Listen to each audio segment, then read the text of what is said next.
Men against boys in game one of the NBA Finals. I mean, that was no contest at all. And even when Dallas tried to get back into the game with an 8 in the third, Jaylen Brown did it on both ends of the floor. I got to tell you, and I keep saying this, and I hate to be negative to start off a show of this magnitude.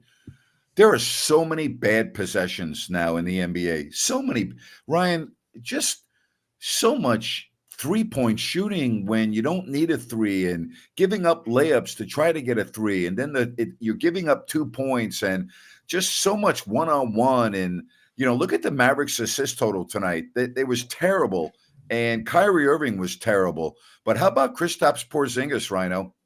Grant, he was the difference maker right off the bat, 11 in the first quarter, and he defended the rim. He did it on the defensive end, too. What a Yeah, way to come back.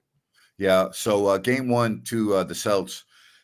Good for Jason Kidd. Take the stars out with just under 6 minutes left. No reason to risk more attrition, injuries, things of that nature. Give us a call if you want to talk about game one.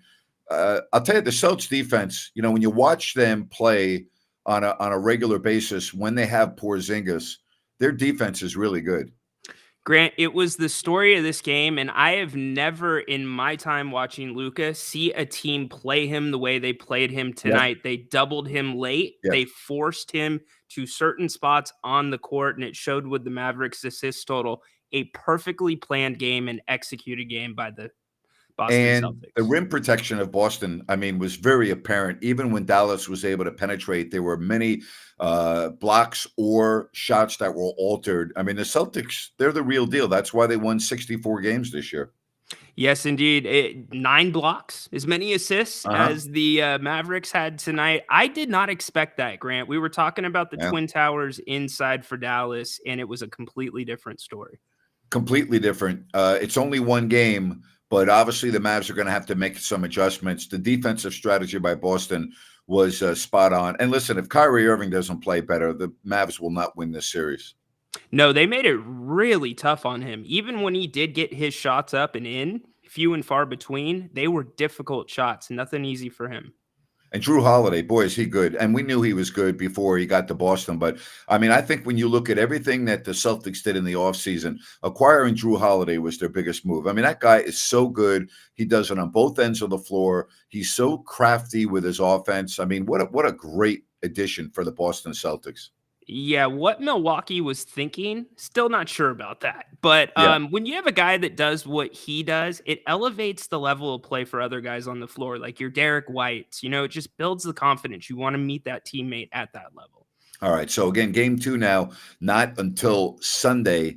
Is there if you're the Dallas Mavericks right now, again, it takes 4 games. You don't win in one game, but Yeah.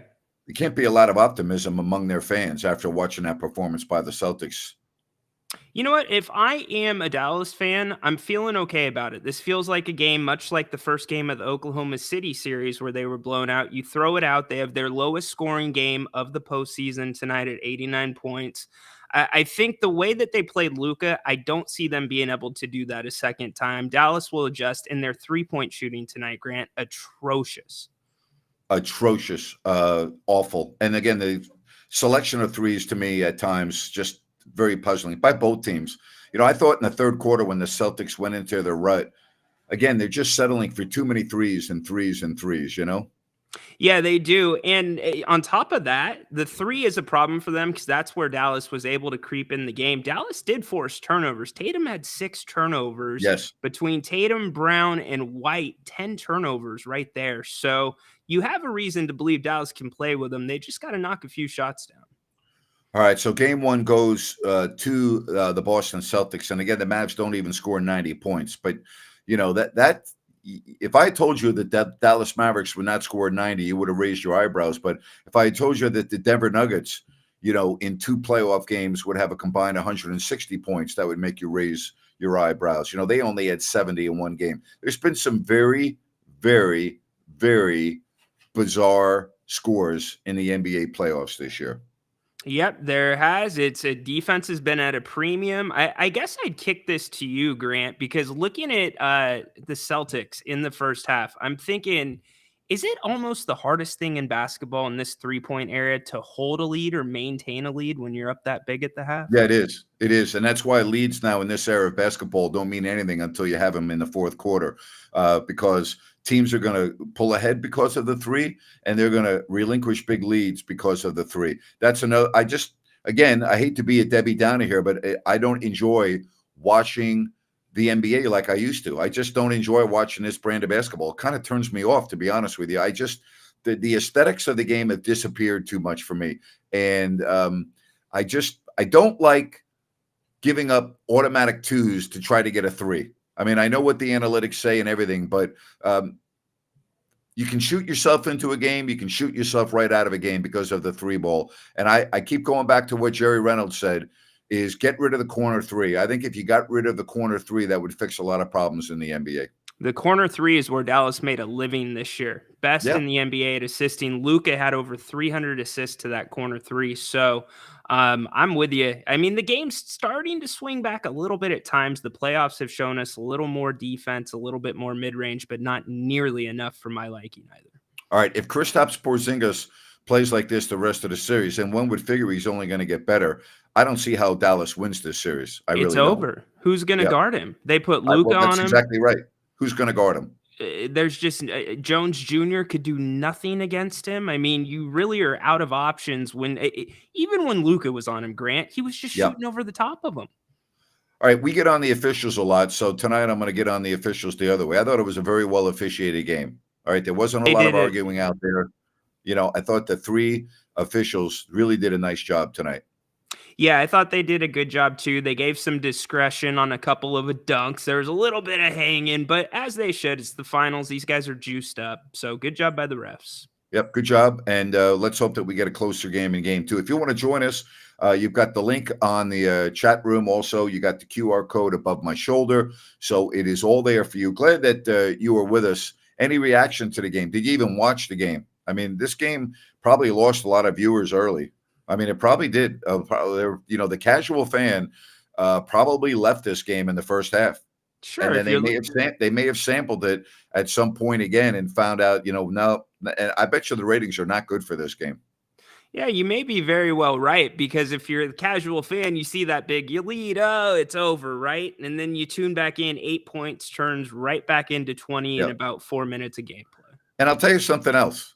I don't really watch games or not watch games that are big games based on the announcers. Mike Breen is great. Mm-hmm. But I got to tell you, Doris Burke and J.J. Redick compared to Mark Jackson and Jeff Van Gundy, it's like watching a JV sport. I mean, it really is. There's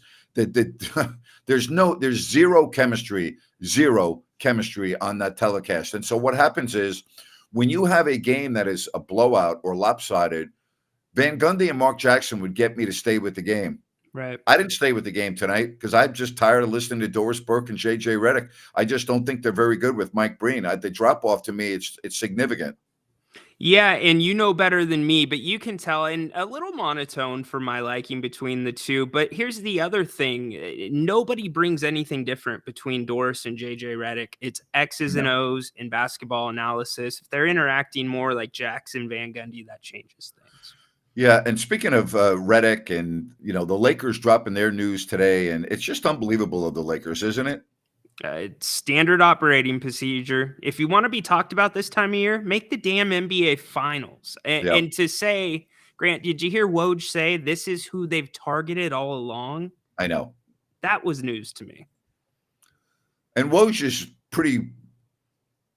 got to give him credit. He's right a very high percentage of times, Sure, yeah. And, the solace in this, Grant, if they do go with Dan Hurley and he leaves UConn, it feels like a little bit more of a coach that's targeted at the future development of players, Anthony Davis, rather than LeBron James. It doesn't make sense to me, to be honest with you, that move. Doesn't make sense to me. Why so? Name me the last good college coach that's gone on and had success in the NBA. Brad Stevens. Yep. That's it. But how long ago was that? Yeah, it was a while ago. He's in the front office now. It's a tough transition. 20 years ago, Coach K said no to the Lakers as well. Yeah. Most of them don't make it. Well, you it's know? Grant, it's about, and maybe you can speak a little bit more to this. When you're a college coach, you're still the leader of the program, right? When you're an NBA coach, my perception is you are managing personalities. You are simply steering the ship. Yeah. I mean, it's very true. Very, very true. Very true. Grant, is Doris Burke on the telecast part of ABC, ESPN being woke? No, she's good. She's good. I don't think she's worthy of the number one spot, but no, I don't think that's the case at all. I think she's gotten there on merit. This is not uniform with people. It's subjective. JJ is okay. Doris is intolerable. I'm not crazy about Doris Burke like a lot of other people. I'm not. I can watch a game when she's doing it. She's not my favorite. I would much rather listen to many other of the analysts that are on TNT particularly, or other ESPN teams. But Doris Burke doesn't really do it for me that much, to be honest with you. I've enjoyed her from time to time. I think her knowledge is good, but I understand that as well. PJ Carlissimo, he's on the radio call most times for the He's finals. good. I would love to see him back on a television broadcast. I like him too. I think he's very good. But Doris is good. I just don't think she's a number one good. That's Fair I think enough. there are others that are better. To me, when you get to the championship round, being the finals, you put your best talent in the seat. And to me, Doris Burke's not the best talent. That's my opinion. Well, who else is ABC, ESPN looking at? I Well, mean, they don't they really did a have a bad lot. job of hiring. Yeah, Why don't we start right there? exactly. I mean, JJ Redick just moved into this seat in the middle of the year. Yep. It's a I mean, great point. ABC and ESPN, they did a horrible job. They had two outstanding analysts working with Mike Breen. Outstanding. I mean, it was a tremendous broadcast team, and they got rid of it. That's on them. That's not on anybody else. ABC and ESPN, Disney, they've done a horrible job in this department. Horrible, awful. So where do you draw the line with that? I mean, because you had two greats that worked really well together with Brady. You're probably not going to see that chemistry for a while, if ever again. So it's tough to judge what they're doing versus the best. Kind of similar to you and Jerry here in Sacramento. Well, first of all, a basketball game does not lend itself to three voices. It's too many, unless it's special. In other words, I'm going back in time, but when Dick Enberg used to do college basketball with Billy Packer and Al McGuire, it was must-see TV. It was great, but that's a rarity. Jackson, Van Gundy, Breen were great. Yes. I've done three-man booths a couple of times, and it's very difficult. And again, the sport of basketball does not lend itself to three voices. It's too many. So we can start right there. You should have one analyst, one play-by-play person, and let them be together for many, many years. Let them develop an incredible chemistry. And to me, that's the best way to do it. There you go. Rare is the triples that work. I remember Snapper Jones, Marv Albert, and Bill Walton. That one seemed to work out pretty well. They were very good. Then Mike Fratello joined that crew for a while. But Snapper Jones, Bill Walton, and Marv. And that was very challenging because Bill talks so much, and Snapper, but it worked. The most challenging thing when you have a three-man booth is not to step on each other, which is, in a game of basketball, is challenging. And the play-by-play man has to be completely in tune with, at times you're going to miss the call of baskets because the other two are making a point and you can't step on them. So you're going to miss some exciting plays sometimes because you don't want to step all over your analyst as well. So if you're sitting in the middle of Doris Burke and JJ Redick, what are you doing as the play-by-play guy to set each of them up maybe a little different to bring a different flavor to the broadcast? Well, I think Mike has done that by trying to ask them certain questions. And I know Doris, in the third quarter, asked JJ, you've played in the NBA Finals before, and asked him a question. But I think at times these three, because they're so new, it's forced and it's not natural. And the nice thing about Mike Breen and Van Gundy and Jackson, they would needle the heck out of each other. Yes, They would make fun of each other. Yep. and they would laugh and all. We don't hear that now with these three. There's zero laughing and humor on the telecast. Whereas with Breen, Van Gundy, and Jackson, not only were you watching a game, but you were being entertained at the same time. I'm not entertained at all by these three. As a matter of fact, it makes me kind of turn the game off. I did turn the game off. I'm just like, I don't know. I had no interest in watching it anymore because the announcers didn't give me an interest to be there. Fair enough. It doesn't get to that level for me, but at the same time, isn't it fair to acknowledge it's going to take let's put it this way. Mark Jackson and Van Gundy, they didn't immediately start poking at each other. That chemistry has to build to a point. So yeah, it does. It takes time. No question about it. It does take time. And that's why there's going to be so much pressure on Tom Brady because, all eyes are going to be on him. And, he and Kevin Burkhardt, it's not going to happen overnight. It takes time. Yeah, that's a tough one. You're behind the 8 ball before you even come in. So we'll see how Brady does. Getting paid a lot of money. I like Olsen for my taste. Yeah, he did a very nice job. And, for Brady, he is going to have to really step in and fill those shoes. There's no doubt about that. Hey, don't forget about Bennett's Weekend Brunch, their Weekend Prime Rib, Sacramento, Roseville, the West Side Grill in Rockland. Go to Bennett'sRestaurants.com, make a reservation, and more. Prime seafood and steak. Don't forget about their Sips and Taste happy hour every day, 2 to 6. Great prices on their wines, great share plates. It's all there for you. Bennett's. 3 locations. Go to Bennett'sRestaurants.com. And again, make a reservation and more. That's Bennett'sRestaurants.com. Yes, indeed. And if you'd like to call the show, just hit the link in the chat. We bring up our first caller. Jay, welcome in tonight. How you guys doing? How are you? A little bit upset with this parlay I had on the game tonight. But besides that, how are you guys doing? Very good. Not very many people win parlays. You know that, right? No, it's actually my first parlay ever. So it's funny that you bring that up. Is that right, though? Not many people win a parlay.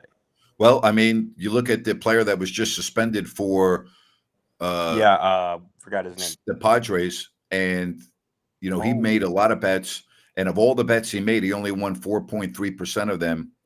And he also did parlays. I've always heard that the casinos make, and again, maybe I'm wrong, but I believe I've heard and read that they really make a killing on the parlays because very rarely do they win. Now, if you do win a parlay, a casino can have a big payout, but they've made so much more from the other losers that they're fine, Well, I mean, to be fair, I don't think my parlay was too difficult to achieve.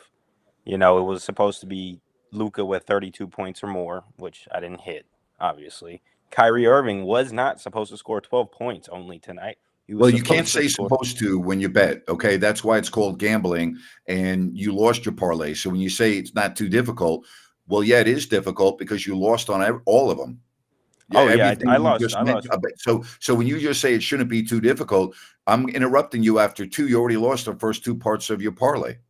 No, I lost all 4, Grant. And when I say it shouldn't be too difficult, I mean it shouldn't be too difficult. Jay, you're killing me. Jay, you're killing me. No, I mean it shouldn't be too difficult for freaking Jaylen Brown to get 3 assists or more tonight. That's what I mean. I thought it was realistic. Apparently, he doesn't like to pass the ball as much as I thought he would. But no, I totally. You're funny. You're funny. You lost all 4. It's terrible. And the ones that I was gonna be like, oh, there's no way I'd pick these. They hit, like Porzingis over 1 3-pointer, Tatum with a double. Like I should have, like, dang, I should, but whatever. I don't should have put it all on black. Why did I choose red? Anyways. Yeah. My friend went up to Ryno to get some fireworks for the 4th of July, and he stopped at the casino for me, and he put it in or whatever. So it's not like I do it regularly or anything like that. So I was like, yeah, whatever. And then when you hit black or red, and then you play it again, and then it hits either 0 or 00, and it wouldn't have mattered. You would have lost both. You know what I mean? Yeah, and then you missed out on a whole bunch of money when it hits 0. Jay, I'm going to put it a step further. That better be a good friend, man. How do you know he went to the casino? Yeah, good point. He called me when I was up there. All right. FaceTime me, and he sent me a picture of the ticket. Love it. I was on the phone the whole time. I said, do this one for me, and then do this one and that one. But Yeah, it's funny enough. I grew up playing basketball with him, and his father actually coached me at the Salvation Army on Alhambra and Broadway growing up. So that's kind of funny. Very cool. By the way, it was. I'm glad that we just got this message. Celtics and players honored Bill Walton before the start of the game. Don't need the hyperbole. One of the greatest Celtics that ever lived, though. Well, just one of the great people that ever lived. I mean, just incredible. But yeah, that was nice. I was happy to see that. I like the sarcasm with Alberto. 0 for 4 on the parlay. That's quite impressive. Yeah, pretty good. You got to try to get 0 out of 10. It's the finals, guys. So I heard you guys briefly talking about it, and I had to come on and ask you guys what you thought about Game 1. Obviously, I'm upset, and I'm definitely upset that Kyrie Irving dropped 12 points only, not even for the parlay, but because Kyrie Irving, you're not going to win a damn game if you're dropping 12 points as Kyrie Irving. We're talking about a Hall of Fame point guard right here, USA gold medalist, NBA champion, all-team NBA point guard. You're not going to win this series, like you said, Grant. No way if you're scoring under 20 points a game. Nope. Well, Jay, Not a lot of the things that you mentioned were, for all intents and purposes, Kyrie. Kyrie has been so special this postseason because he's played that second role to Luka, and Kyrie was forced to create on his own tonight, which you saw the result. Yeah, I mean, but it's at the same time, it's like we watch Kyrie's highlights on ESPN and whatnot, and the stuff he does is incredible. He really looks like a wizard out there. Yeah. Yep. And especially on the rim. It's like astonishing that you only score 12 free. I could have probably scored like I'm just playing, but no. But you for Kyrie Irving, that's a high expectation to not do that. And I get what you're saying. He plays off of Luka. Yes, and barring injury, and listen, we've seen teams come back from down 2-0. We get it. I get that. Okay, but I don't see the Mavs losing Sunday and winning this series. And the reason why I say that, Dallas will lose a game at home in all likelihood. Boston is a tremendous road team. Dallas has not been that good at home. And if that were to occur, then Dallas would have to win 2 games in Boston. And if they don't win Sunday, well, you can do the math. That means they'd have to win a game 5 and a game 7 on in the Boston. road in the series. And they're not going to do that. So, I mean, if you want to talk about a gigantic game already early in a series, and I know that the slogan is the series doesn't start until a team loses on its home floor. Not this year. Not this year in the playoffs. Not this year. Yeah, definitely not. It's proven not to be that big an advantage this year. Yeah, I definitely agree with that 100%. And honestly, I think it's going to be very difficult coming off of this big win. I think the Celtics fans are going to be even more rowdy, more confident. You're going to feel that energy. The Celtics will probably carry over this hot streak that they had, and Tatum more likely than not will score more than 16 freaking points. Yep, I think it's good for Dallas to have an extra day right now. I think it's good for them that they have an extra day. Saturday, Grant? It was supposed to be Saturday, right? No, it's never Saturday.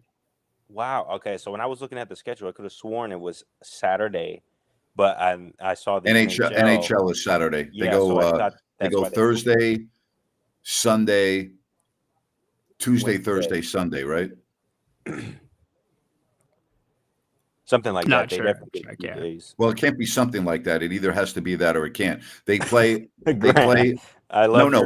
What I'm saying is they have always had the Sunday window. All right. So again, I think it's Wednesday, Grant. I'm pretty sure it's Wednesday. My bad. Okay. Yeah. Yep. No problem. Hey, here's the bottom line. Dallas is going to have to win at least 1 game in Boston. We already know that because Boston has home court. My opinion is, though, they're going to have to win 2 in Boston to win the series. Yeah, ideally, you would want to win on Sunday, and wishful thinking here, but you want to win the next 2 at home. Yeah, but you want to go on a 3 streak right now, 3-game win streak.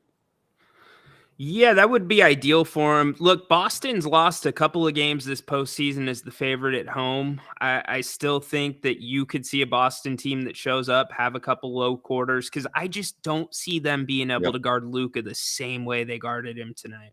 Especially if Kyrie Irving starts scoring more than 12 points, you're going to have to worry about him too.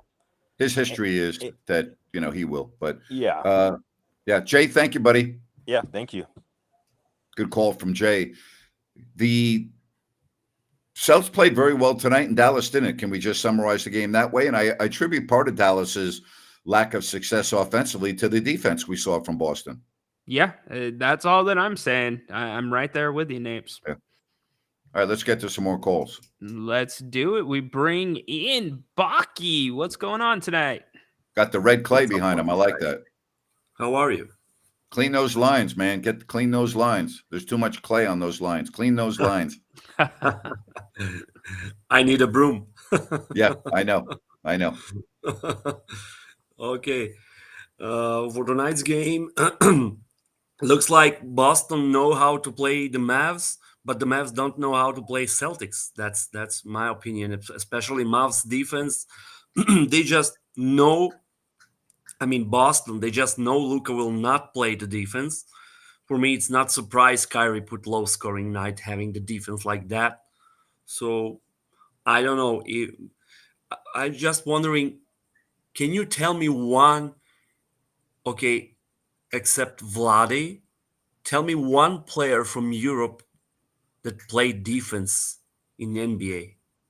Well, first of all, I think Luka's defense is a lot better than you're giving him credit for. I think his defense this year has actually been a big improvement in his game.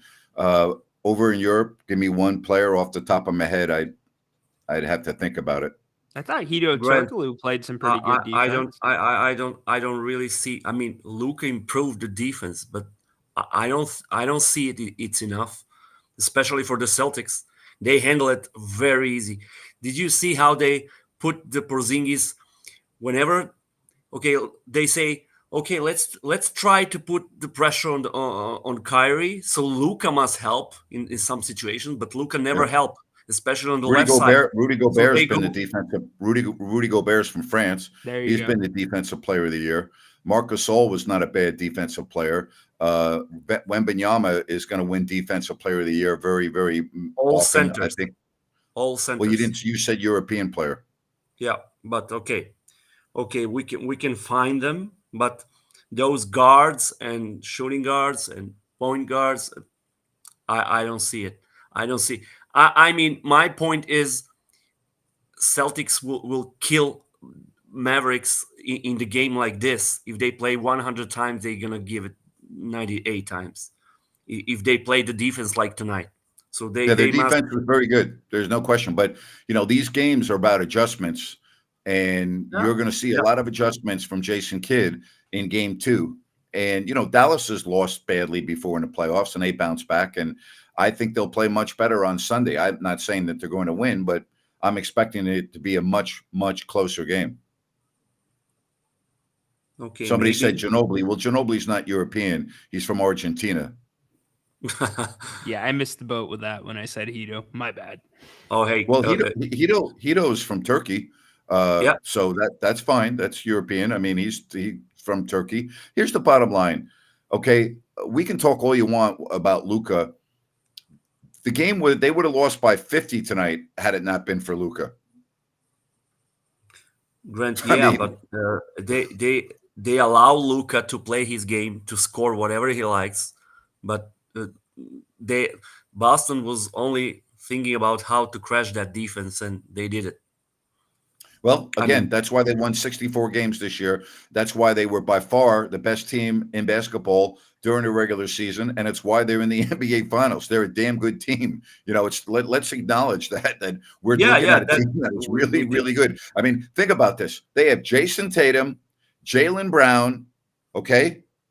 They have Kristaps Porzingis, and they have Drew Holiday. I'm not even going to mention anyone else.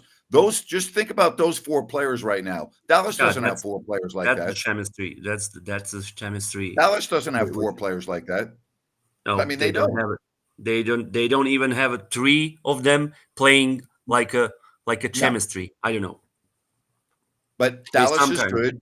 They've had a good run, but they don't have four players of the four players I just mentioned. They don't have a Drew Holiday. Well, first of all, I don't think any team in the NBA has got a Drew Holiday. I think he's the most special two-way player in the league.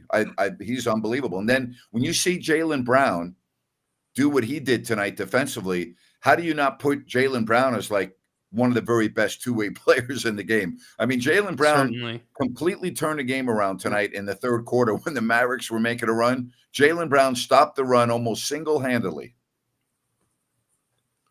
Yep. Offensively and defensively. That's what was really impressive. That's my point. Yep. Yeah, speaking about adjustment, he had 2 blocks when Dallas had momentum. Yeah, 2 incredible blocks that resulted in baskets at the other end of the floor for his team. Yeah, and those blocks always put the team very high, very. Yes. And also, you mentioned adjustment. I mean, Boston is making my opinion, making a great scouting on this Dallas team. So they were really prepared tonight, really. So well, they should be prepared. The these teams have scouting departments that are very deep, Ryan. You know that. They all should be prepared. Yeah, the scout was great tonight, but the Celtics also scored 37 in the first quarter, which is allowing them to set their defense how they want. And you get into a hole, and I can't reinforce this enough. Go back and watch this tape. They went and doubled Luka so late. That last moment extra pass Luka can make if you have him in a pinch, they took it away. That, to me, was special. I don't think you'll see it again executed that well. Yep. Yeah, great point. They did it fast. They did it fast and in the right point. Pinpoint accuracy. Yes. Surgical. Good hearing from you, Baki. Great hearing from you, too. Appreciate you. Thank you very much. Also appreciate our sponsors and New Works Plumbing. They've got a fixed view. They're available around the clock 24/7 for all of your plumbing needs and repairs. Just go to sackserviceplumbing.com or call the number on your screen. New Works Plumbing. They've got a fix for you. All right, so we talk about a 3-man booth. Even in that conversation, I'm stepping on Baki. I'm stepping on you. We're all, so when you talk about in a noisy environment, doing a fast-moving game, having 3 voices on a basketball game, it is very challenging not to step on someone or change someone's thought. So it's an art form. It's not easy. And you're being easy on them. They've got producers in their ear too. Yes. Yeah. Yes. So very tough. We bring in the NBA guru. Good evening, Zach. How you guys doing? Hey, Zach, how are you? Good. Yeah, I mean, everyone's talking about the Boston defense. I agree. They've been playing like crazy this whole game today. The big thing to me was they pretty much wanted to play Doncic. Yeah, like Ryno said, he made a great point. They made it where he was playing him one-on-one. And the defense was one-on-one, and they said, hey, Luka, score your 30 points. But we're not going to let you involve all the other three-point shooters and all that stuff. I mean, one of the biggest stats I'm looking at, Doncic, how many assists he usually get? Today he got 1. Yep. 1 assist. Insane. Yep. And, they got 35 field goals today, 9 assists total. That's just the way the Celtics defense played it. Very smart stuff. I like that they're just letting, hey, you can score, Luka. We'll tire you out a little bit too on your defensive end. That helps us too. And I liked how Porzingis, he was taking advantage of any matchups he got, which was pretty surprising because, he's been out for so long, but he did make him pay for any matchups. And he had 18 in the first half. Think about that. 18 points in the first half. And it was pretty funny. At least for me, it was funny watching Lively. He was just on Porzingis in that third and fourth, like just crazy, just grabbed him and let him roughen him up, everything to not let him touch the ball. It was pretty funny. And Jaylen Brown played a great game. Tatum, I always think Tatum's the better player, but I wonder if people are going to start making headlines if Brown is the best player on the team and stuff like that. That's what's going to be the media Stephen A. Smith type stuff for a couple of days, I feel like. Well, he's one of the best players in the league. I personally feel Jaylen Brown's one of the best players in basketball. Whether he's the best player on the team or not, I don't think that's that big of a deal. The reality is Boston has several players that you could make an argument are their most valuable players. Boston would not be where they are today without Drew Holiday. Boston would not be where they are today without Jason Tatum. Boston would not be where they are today without Jaylen Brown. you could make an argument that they have several most valuable players, not just one. Yeah. Yeah, I mean, their whole team has been great. They got really solid players around Tatum and Brown, and Drew's just that third guy that's been great for them this year. Porzingis. Yeah, I mean, I had Boston in 6 before the series, but I don't know what Dallas really does. I mean, Kyrie's got to be playing better. That's going to be the thing. That's kind of what Dallas has, or Boston's defense kind of has a little bit of a opening there, because Kyrie had the some open shots. He had some wide open threes and he missed them. I think he was over 5 for 3 from today, but I think that's got to be, he's got to go. I mean, he's got to score 32 pretty much to get games off the Celtics. I think that's the only way, if they score a combined 55 plus kind of thing. I mean, possibly, but when you look down the team stats, I mean, you're not totally wrong, Zach, but look, they only shoot 63.2% from the free throw line, right?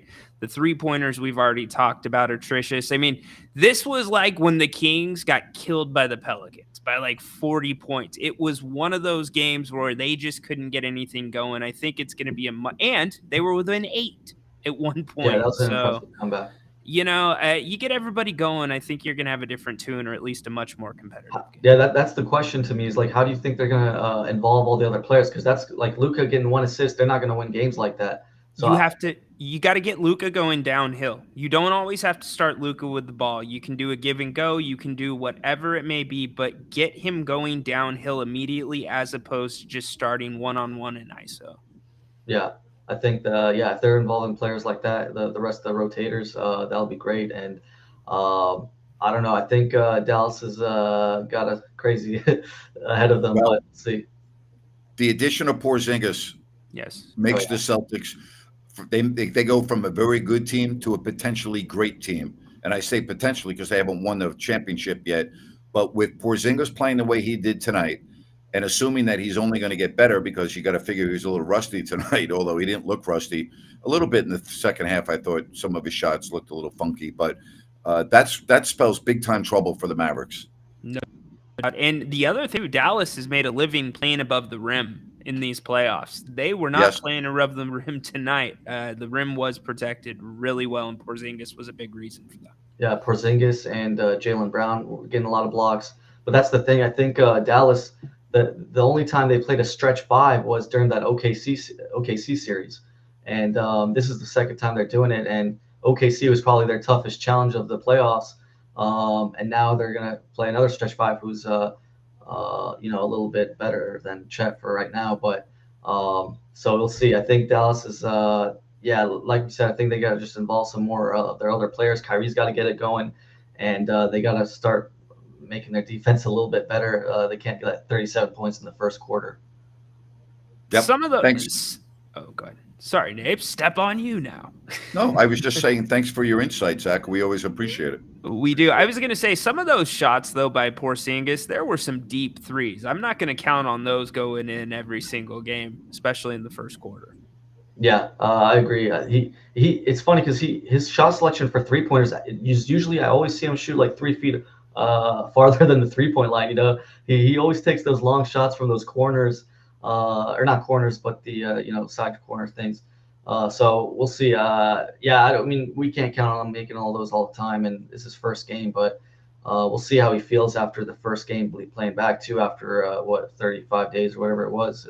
We'll see if he's 38 days. If he's a little, I don't know. I don't know why he's a supremely talented player. So it wouldn't surprise me again if he makes those shots. I mean, he's really freaking good. I mean, he's a hell of a talent. So it wouldn't surprise me if he plays that way in game 2.